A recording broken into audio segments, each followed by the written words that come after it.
Hi, everyone. Thanks so much for joining. We're going to go straight into the charts. This is our budget special to see what has happened to markets now that Chancellor Rachel Reeves has delivered her budget. Well, she didn't really need to deliver it, to be honest, because it was leaked pretty much since the summer. And we got a big leak about half an hour before she delivered it, which gave all the OBR forecasts. So a lot of whipsawing that happened around about 12 o'clock today that has now settled. So this is a really good time to actually be looking at financial markets. Now, this is, as usual, starting with, that's the DAX index, but let's actually go back a little bit. Let's look at the World Equity Index. As you can see, if you just follow my pointer, we are in the green. We are still waiting for US markets to open, but they obviously had a very strong day the last couple of sessions. And we have seen another strong day for Europe, up 1% in the Euro stocks, up 0.63% for the FTSE 100. I do want to dig into the FTSE 100 though, because the FTSE 100 has had an uneven performance with some weakness in consumer staples, but also in home builders as well. However, there was no scrapping of stamp duty. We did see a mansion surcharge, mansion tax essentially, which is going to be like an extra that people with properties over £2 million will need to pay on top of council tax. But we haven't, that's not going to kick in until 2028. So there's a good chance that maybe we'll have a different chancellor, maybe that policy will be scrapped. Really, really interesting, some of these tax increases, not because anybody likes paying extra tax, I certainly don't, but more because a lot of the tax and spend issues, they're not quite lining up. But the bond market doesn't mind. Follow my pointer here. This is the world bond indices, and just to show you how the world bond market is, the UK is performing compared to its global peers today.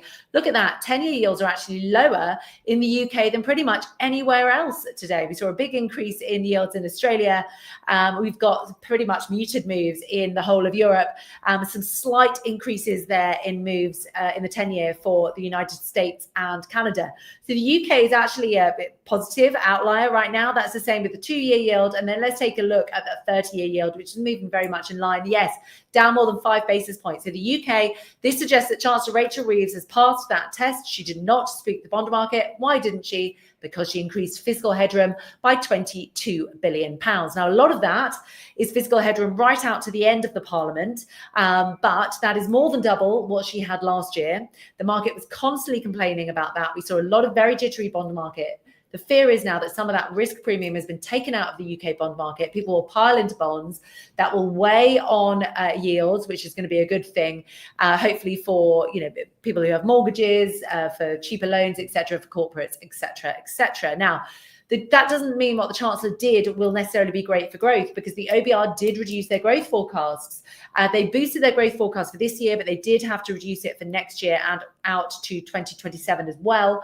That's obviously in line with other figures that were also cutting UK growth forecasts. And in fairness, some global growth forecasts are quite weak, a bit weaker for next year as well. But I think the bond market is looking through those growth forecast downgrades, largely because, we surpassed it last year and people thought that we wouldn't. So maybe the OBR has been a bit too gloomy. They have increased their inflation expectations and they did cut productivity.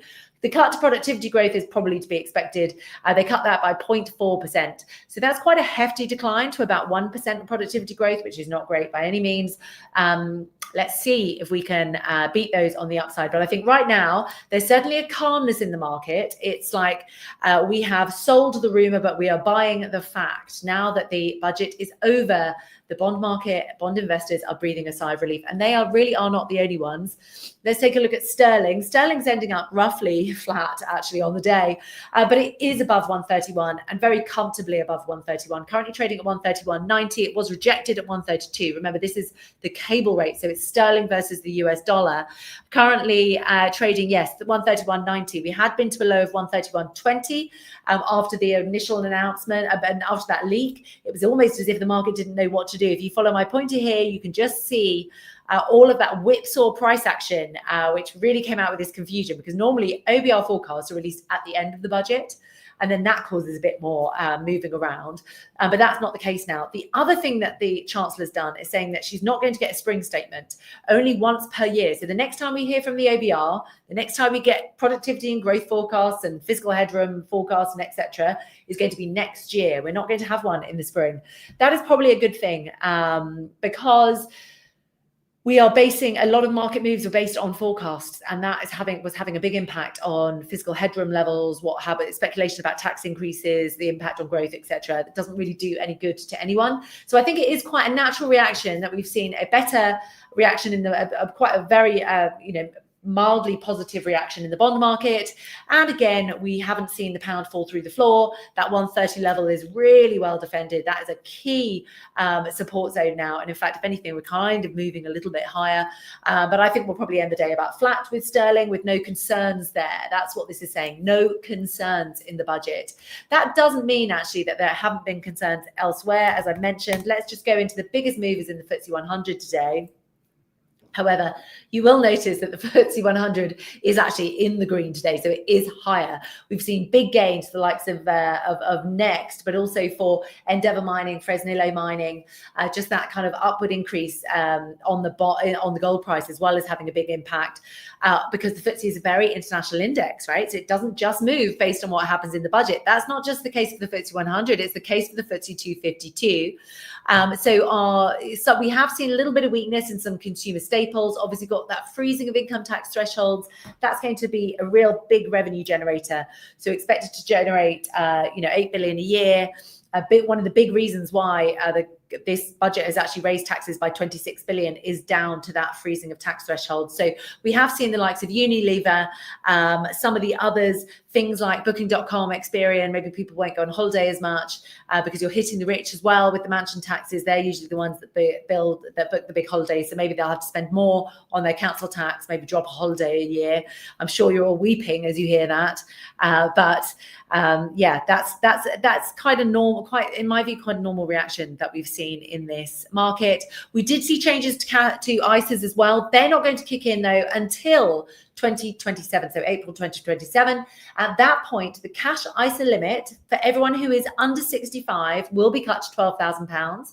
That means that the rest of your limit, the other 88,000, you can invest up to 12,000 in cash. The other 8,000, you either don't invest or you invest in stocks and shares. And some ISA providers will be able to direct you into what products are going to be good for you. This is all designed to boost stocks and shares investing in the UK, to make us a nation of investors, to be able to grow our pots. That is a really, really good thing.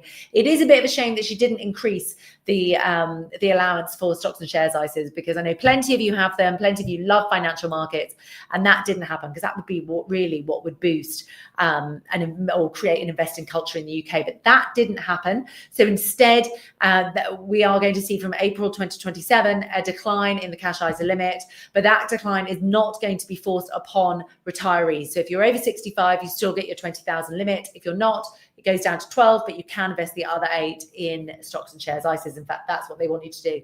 At least 8 is probably what they want you to do.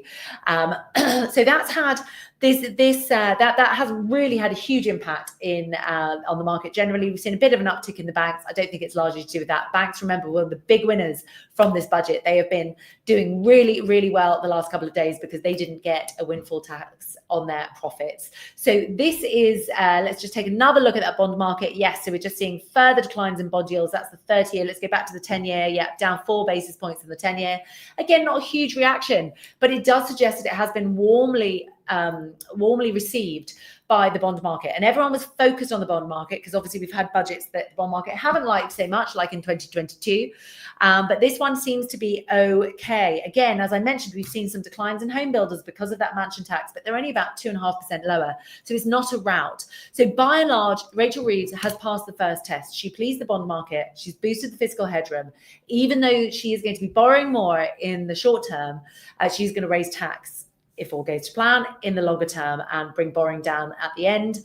She stuck to her fiscal rules as well. And by boosting that fiscal headroom for 22 billion pounds from about 9 billion last year, she has made it less likely that she will need to come back for more tax increases, which is better for growth and could lead to higher growth upgrades down the line, maybe even changes to those, that maybe unfreezing or defrosting those income tax thresholds. But for now, guys, that's about it for the budget. A much more milder expectation or reaction to what was expected, and the bond market seems to like it. So thanks very much for joining, everyone, and speak soon.